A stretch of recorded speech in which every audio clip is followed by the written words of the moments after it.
ఇలాంటి ఒక సంఘటన నిజంగానే మన చెన్నైలో జరిగిందంటే ఎవ్వరూ నమ్మరు.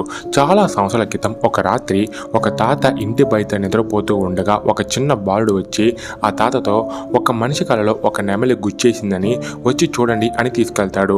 ఆ రోడ్లో వీళ్ళిద్దరూ వస్తూ ఉండగా ఒక సుబ్రహ్మణ్య స్వామి గుడి తలుపులు తెరిచినట్లుగా కనిపిస్తుంది. ఈ టైంలో ఎవడు గుడి తలుపులు తెరిచి ఉంటాడని ఆ తాత గుడి లోపలికి వచ్చి చూస్తాడు. అక్కడ ఒక వ్యక్తి కళ్ళు మూసుకొని భయంకరంగా అరుస్తున్నట్లుగా గమనించిన ఆ తాత అతనితో ఏమైంది అని అడగగా ఆ వ్యక్తి, నేను ఒక దొంగని స్వామివారి నగలను దొంగలించేద్దామని విగ్రహాన్ని తాకాను, కానీ వెంటనే నా రెండు కళ్ళు చీకటిగా మారిపోయాయి అని చెప్తాడు. ఆ తాత ఆ చిన్న బాలుడితో, దొంగని ఇక్కడే ఉండి చూసుకో, నేను వెళ్ళి ప్రజల్ని తీసుకొని వస్తానని వెళ్ళి డోర్ని క్లోజ్ చేస్తూ ఉండగా దొంగ పక్కనే నిలబడ్డ ఆ బాలుడు ఒక్కసారిగా నెమ్మలిగా మారడం ఆ తాత కళ్ళారా చూసి వెంటనే ప్రజలను పిలిపించి జరిగిందంతా చెప్తాడు.